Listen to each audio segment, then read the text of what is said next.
स्वामी विवेकानंद जी के श्री चरणों में मेरा शत शत नमन। एक बार स्वामी विवेकानंद जी ब्रह्म समाज का प्रचार कर रहे थे।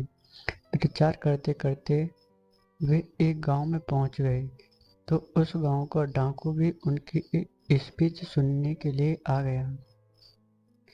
उसके कई साथी भी दूसरे लोगों के साथ बैठ गए। गांव के लोगों ने जब डाकू को देखा और पहचाना तो उनके नीचे से पैरों के नीचे से जमीन खिसक गई। एक एक करके वे उठने लगे। स्वामी जी स्पीच दे रहे थे और धीरे धीरे सभी लोग चले गए।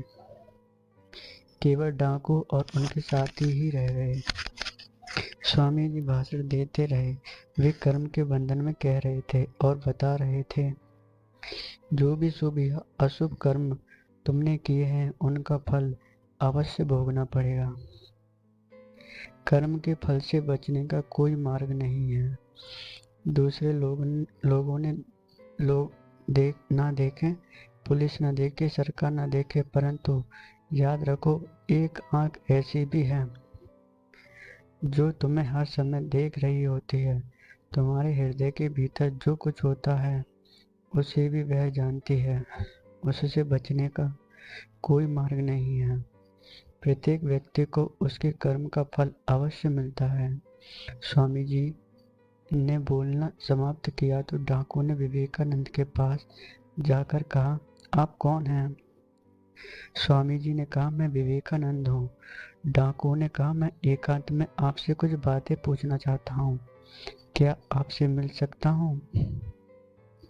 स्वामी जी ने कहा, अवश्य मिल सकते हो।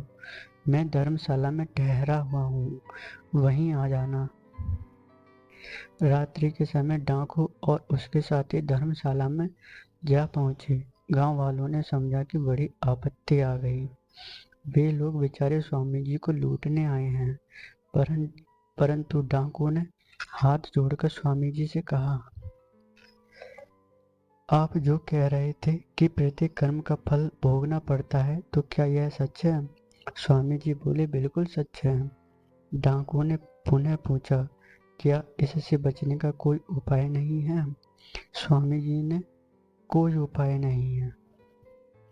फिर तो मेरा क्या होगा? मैं तो न जाने कितने वर्षों से डांके डालते आ रहा हूँ।